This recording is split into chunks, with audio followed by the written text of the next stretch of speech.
ক্রিকেটারদের হোটেলে ফেলেই আয়োজকরা পালিয়ে গেছেন। হ্যাঁ দর্শক, এমন ঘটনাই ঘটেছে ভারতের ইন্ডিয়ান হেভেন্স প্রিমিয়ার লিগে, যেখানে অংশ নিয়েছেন ক্রিস গেল, থিসারা পেরেরাদের মতো তারকা ক্রিকেটাররা। অংশ নেওয়ার কথা ছিল সাকিব আল হাসানেরও।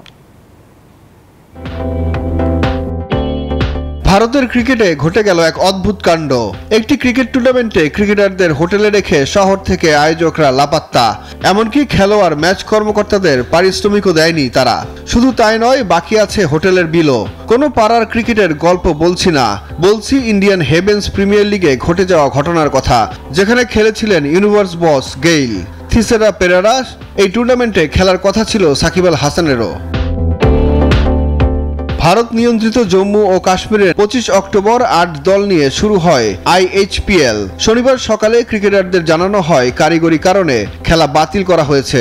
রোববার সকালে হোটেলে থাকা খেলোয়াড় ও কর্মকর্তারা জানতে পারেন আয়োজকরা আগের রাতে পালিয়ে গেছেন। টুর্নামেন্টে আম্পায়ারিং করা ইংল্যান্ড ক্রিকেট বোর্ডের কর্মকর্তা মেলিসা জুনিপার বলেন, কর্তৃপক্ষ কারো বিলও পরিশোধ করেনি। আয়োজকরা হোটেল থেকে পালিয়ে গেছেন। তারা হোটেল, খেলোয়াড় বা আম্পায়ার কারো বিল পরিশোধ করেননি। আমরা হোটেল কর্তৃপক্ষের সঙ্গে সমঝোতায় এসেছি যেন সবাই বেরিয়ে যেতে পারে। এদিকে হোটেল কর্তৃপক্ষকে দেখানো হয় বড় ক্রিকেট তারকাদের প্রলোভন। আয়োজকরা খেলোয়াড়দের জন্য 150টি কক্ষ চেয়েছিলেন। তারা বলেছিলেন ক্রিস গেইলের মতো তারকার কারণে কাশ্মীরের পর্যটন উপকৃত হবে। রোববার দেখি তারা উধাও।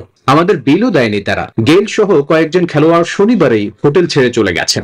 গেইল ছাড়া এই টুর্নামেন্টে খেলেছেন লঙ্কান থিসারা পেরেরা, নিউজিল্যান্ডের জেসি রাইডার, দক্ষিণ আফ্রিকার রিচার্ড লেভি এবং ওমানের আয়ান খান।